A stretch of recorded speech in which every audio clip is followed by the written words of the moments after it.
언제나 마이크를 통해서 듣는 제 목소리는 너무나 어색합니다. 저는 아내 박정원, 큰아들 정성원, 막내 정성욱과 함께 2013년 8월부터 출석하고 있습니다. 저는 하나님의 숨겨진 뜻이라는 제목으로 말씀을 드리고자 합니다. 스피치 과정에서 제 인생에서 취약함을 말할 수밖에 없어 부담스럽고 부끄러운 마음도 매우 컸지만 성도님들과 유익한 교제의 시간이 되길 바라며 준비했습니다.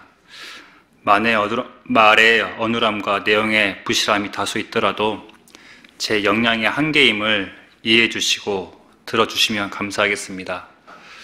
더불어서 제 인생의 취약함이라고 말을 했는데 취약함이라는 건 굉장히 고급스러운 표현 같습니다. 사실은 죄와 부끄러운 여러 가지 모습들입니다. 심리학에서는 자동적 사고란 말이 용어가 있습니다. 이 용어는 어떤 상황에서 의지와 상관없이 자동적으로 떠오르는 사고이고, 이는 정서, 행동, 생리적 반응에 영향을 주며 모든 사람에게서 나타난다고 합니다. 이런 자동적 사고는 기질, 성격, 양육, 가정 환경, 사회적 분위기 등이 다양한 요소가 영향을 미치며 지속적인 경험을 통해서 형성된다고 합니다. 저는 저만의 즉각적인 자동적 사고, 즉 내면에서 올라오는 부정적인 생각이 강하고 신앙의 기초가 잘못 형성되어 많은 시간을 소모한 것 같습니다. 어릴 때 저는 조부모님과 함께 살아 조부모님과 삼촌들의 영향을 많이 받았습니다. 돌이켜보면 좋은 영향보다는 부정적 경험을 많이 한 것 같습니다. 할아버지께서는 60년대 작은 공장을 운영하시면서 자유당 시의원도 지내셨고, 할머니도 9남매를 키우시면서 모두 대학에 보내신 걸 자랑스러워 하셨습니다. 하지만 제가 국민학교 때 작은 숙부님의 사업에 보증을 서면서 말 그대로 풍비박산이 났습니다. 집에 빨간 딱지가 붙고 돈 때문에 조부모님, 숙부들, 고모, 부모님과의 험악한 관계는 그 당시 어린 제게 매우 충격이었습니다. 결국 야반 노조하다시피 부모님은 고향을 등지고 할아버지는 치매로 요양원에서 돌아가시고 1년 반 만에 할머니께서도 가족의 온전한 보살핌을 못 받고 당뇨 합병증으로 돌아가셨습니다. 10대 중반부터 20대 초반 때까지 가족들의 삶을 보면서 인생 무상을 느끼는 동시에 성공하지 못하는 인생은 패배자, 그런 인생을 지속하는 것은 무의미하고 고통이라는 것을 알게 모르게 주입받고 내면화했던 것 같습니다. 중학교 2학년 때 저는 제 의지나 마음의 준비 없이 삼촌의 선택으로 갑자기 운동선수 생활을 하게 되었고, 운동 재능이 없는 제게 스파르타식 훈련은 지옥 같았습니다. 너무 매일 맞아 긴장과 불안의 연속이었습니다. 고등학교 2학년 때 코치에게 잘못 맞아가지고 손목뼈가 부러졌습니다. 몸의 부상보다는 주존이 되지 못하는 현실과 이를 제대로 극복하지 못했다는 제 마음, 운동선수로서 실패했다는 자괴감, 부모님의 질환, 조부모님의 질환, 친척들의 사업 실패와 보증의 여파 등 이런 모든 것들이 제 마음속에 얽히고 설켜 잠시 극단적인 생각도 해봤습니다. 그즈음 우연히 모 선교에서 복음을 듣고 그 교회에 출석하였습니다. 많지는 않지만 기도 응답이 되는 경험을 하면서 이 교회에 하나님이 함께 하신다는 생각을 하게 되었습니다. 대표 목사의 믿음을 따라가기 위해 노력했으며 대표 목사처럼 큰 믿음이 생겨 현실의 어려움이 해결되기를 바라면서 20년 넘게 다녔습니다. 하지만 거의 파상 직전까지 가게 되면서 내게 응답해 주지 않는 하나님께 의문, 불만, 불신이 마음 어둠 속에서 뱀처럼 또다리를 틀고 숨어 있었습니다. 20년 넘게 그 교회에 출석하던 중 우연한 기회에 선교회의 비리, 목사들의 범죄, 도덕적 타락을 알게 된 후 다른 교회를 알아보던 중에 한 형제의 추천으로 사랑침례교회를 알게 되었습니다. 사랑침례교회 출석 첫날 목사님께서 그리스도인은 합리적이고 이성적이며 상식적인 사람이란 말이 맹신적인 신앙을 하던 제게 도전이 되었습니다. 또 광고 시간에 장로교 목사인 존 메가더 목사님의 책을 안내하면서 책의 장단점을 설명하셨고 94%가 좋은데 6%가 우리 믿음과 또는 우리 신앙과 다르다고 94%를 버리는 것은 현명한 일이 아니다. 우리 믿음에 딱 맞는 신앙은 없다. 교회도 목사도 내 마음에 딱 맞는 것은 세상에 없다는 말씀이 기억에 남고 교회 생활을 하는데 하나의 교훈으로 삼고 있습니다. 그렇게 2, 3년간 사랑침례교회에서 들려지는 설교 말씀과 바른 교리를 알아갈수록 놀라움과 감사함이 컸으며 이에 비례해서 전 교회에서 성도의 헌금과 헌신을 쥐어짜기 위한 거짓 설교에 노란한 제 어리석음, 무지 게으름으로 성화하지 못해서 나와 가족들을 제대로 돌보지 못하고 보낸 화성세월과 재정허비에 분노와 허탈감의 시간을 보내기도 했습니다. 동시에 신앙의 자유란 명문을 내세워 전에 하지 못한 자기 개발이나 사회적 성공이란 꿈을 이루려고 많이 노력했습니다. 하지만 호락호락하지 않는 사회생활, 그럼에도 불구하고 이를 뚫고 나가기에 부족한 제 역량과 인품의 한계를 느꼈습니다. 그중 폐암으로 점차 죽음에 가까이 다가서지만 완고하게 예수님을 거부하는 아버지를 지켜봐야 하는 제 자신이 너무 괴로웠고 좋은 남편, 좋은 아들, 좋은 아빠가 되어야 한다는 설교에 동의하고 노력하지만 제 역량과 인품이 너무 빈약하여 한계를 느끼고 이에 대한 반동심리로 심리적, 육체적으로 저를 자해하면서 아내와 자주 다퉜습니다. 그러던 중 2016년 제게 메네르란 병이 찾아왔습니다. 처음에는 단순히 곧 낫겠지 했는데 예고도 없이 어지러운 발작이 일어나서 휴직하고 치료를 하고 있었는데 큰 아들의 오른팔이 부러지면서 살을 뚫고 나오고 신경을 건드려 손가락이 움직이지 않는 일이 생겼습니다. 짧은 시간에 감당하기 벅찬 일들이 일어나니 정신을 차릴 수가 없었습니다.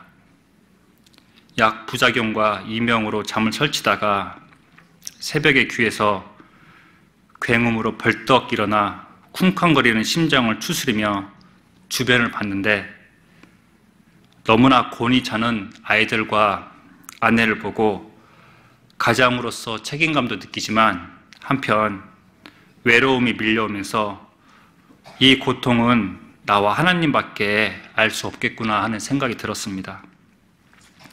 병 때문에 휴직과 복직을 반복하면서 치료를 해도 계속 어지러운 발작은 생겼고 하나님께 아무리 간절히 기도를 해도 계속 발작과 후유증은 심해지고 옆에서 손가락이 움직이지는 아들을 보면서 마음은 간절함, 원망, 분노, 의문 등이 소용돌이 쳤습니다. 도대체 왜 이런 일이 생길까? 내 죄가 커서일까? 이런 생각이 가장 먼저 떠올랐습니다. 엘리바스, 빌다, 소발이 제 마음에 찾아와 저를 고소하는데 반박할 수가 없었습니다. 욥은 사탄이 하나님께 고소하여 욥과 상관없이 고난이 찾아왔지만 제게 찾아온 고난은 너무 합당한 처사처럼 보였습니다. 그러면서도 한편으론 마음속에서 불만과 분노가 솟아올랐습니다. 왜 저만 그러십니까? 하나님을 모르고 대적하는 저 사람은 저렇게 건강한데 왜 저만 그렇습니까? 저는 그렇다 해도 아이는 무슨 죄입니까? 하는 그런 마음들 말입니다. 저의 부정적인 자동적 사고는 한번 시작하면 잘 멈추질 않습니다. 꼬리에 꼬리를 물며 잘 떨어지지 않고 형제 자매들의 위로와 정 목사님의 설교를 들어도 잠시 그때뿐이고 원망, 분노, 불만, 불신이 마음에 다시 넘쳤습니다.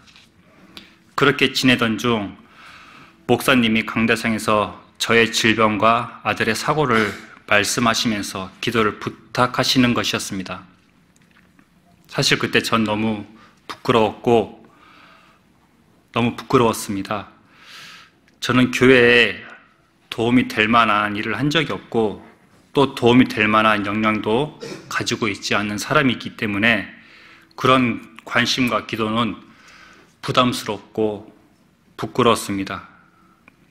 그리고 그 당시 제 마음은 하나님에 대한 기도나 감사는커녕 원망, 불만, 불신이 가득 차 있었습니다. 한두 번 하시고 마시겠지 했는데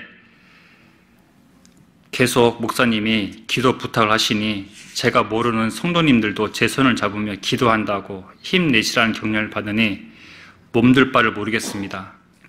게다가 성도님들께서 기도와 물질로 도움을 받으니 나는 이런 대접을 받아야 할 사람이 아닌데 내 속마음을 알면 진짜 형편없는 사람인데 왜 이렇게 하시는지 잘 이해가 안 갔고 마음에 감사하면서도 부담은 컸습니다. 사모님과 성도님들의 도움으로 요양원에 갔습니다. 여전히 어지러움이라는 몸의 질병과 하나님에 대한 불신과 원망이란 마음의 질병을 가진 채 들어갔습니다. 방에 혼자 있으면서 설교를 듣고 성경을 보며 원망도 했다가 교회사 책을 보다가 하나님께 하소연도 해보았습니다. 여전히 저는 하나님에 대한 믿음이 없었고 어서 빨리 하나님이 데려가시면 좋겠다는 생각과 심지어는 과연 내가 구원을 받았나 하는 의심까지 들었습니다. 그러던 어느 날 침례 요한에 관한 설교를 들었습니다. 저는 제 인생을 살다가 질병으로 고생을 하고 있지만 침례 요한은 하나님의 일을 하고 평생 하나님만 쫓고 살던 사람이었는데 어둡고 더러운 감옥에서 목이 잘리면서 인생을 마감하는 게 이해가 안 갔습니다. 동일하게 이사야, 예레미야, 베드로, 바울 등 하나님을 위해 일했지만 전부 죽음으로 인생을 마감했습니다. 교회사를 읽으며 수많은 믿음의 선진들이 사자 앞에서, 칼 앞에서 이 죽음을 피할 수 있게 기도하지 않았을까, 내 자식은 죽지 않게 해달라고 기도하지 않았을까 생각해 보았습니다. 아마 했을 것 같다는 생각이 들었습니다. 하지만 수많은 믿음의 선진들과 특히 침례 교도들은 대부분 죽음 앞에 항거하지 않고 화형과 익사, 칼 앞에서 본인과 자식들이 죽었고 하나님은 침묵하시는 것처럼 보였습니다. 구약시대처럼 번개가 치거나 땅이 흔들리거나 영광이 임하지 않은 채 맑고 화창한 날에도 눈비가 오는 날에도 수많은 성도가 죽는데 하나님은 이적을 행치 않으신 것처럼 보였습니다. 루터가 황제 앞에 갈 때도 평상시와 다름없는 날이었을까라고 생각이 들어집니다. 베드로와 바울은 죽은 자를 살리는 이적을 행했지만 정작 본인들은 질병에 시달리고 결국 순교하는 것이 머리로는 이해하지만 마음에서는 이해가 안 갔습니다. 정답은 알고 있습니다. 저 높은 본향을 사모하며 나그네 인생에 구차한 목숨을 버릴 수 있다고. 하지만 정답이 제 마음에 평안을 주지는 못했습니다. 저야 죄 많은 부끄러운 성도라 그렇지만 그들은 다르지 않습니까? 하는 질문을 했습니다. 교회 지체들 가운데 질병으로, 재정으로, 기타 여러 어려움으로 고생하시는 분들을 생각해 봤습니다.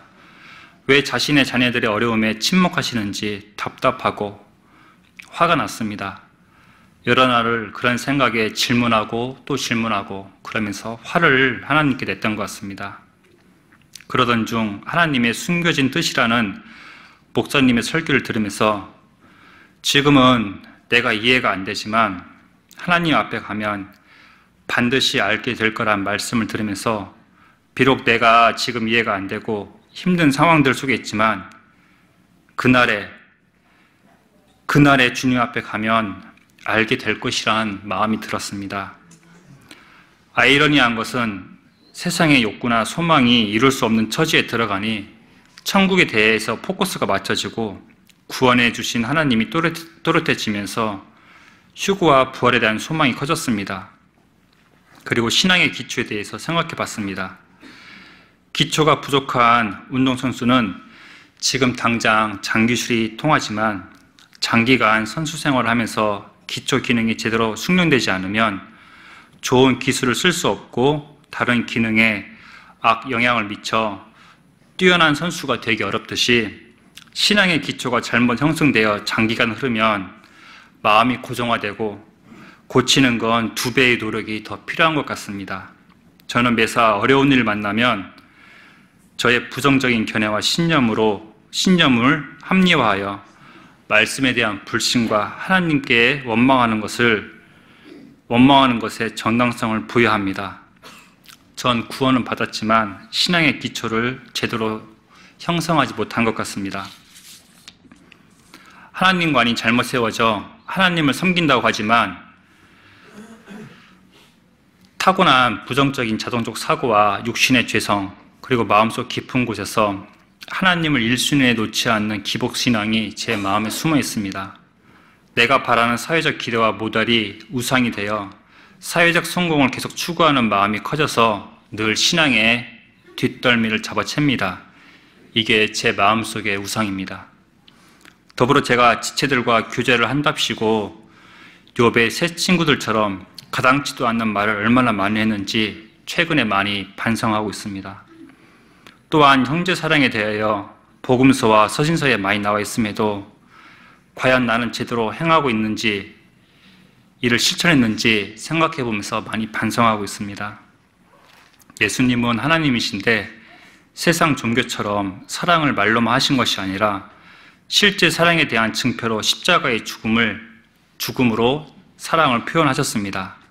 세상의 어떤 신도 그런 사랑을 나타내지는 못합니다.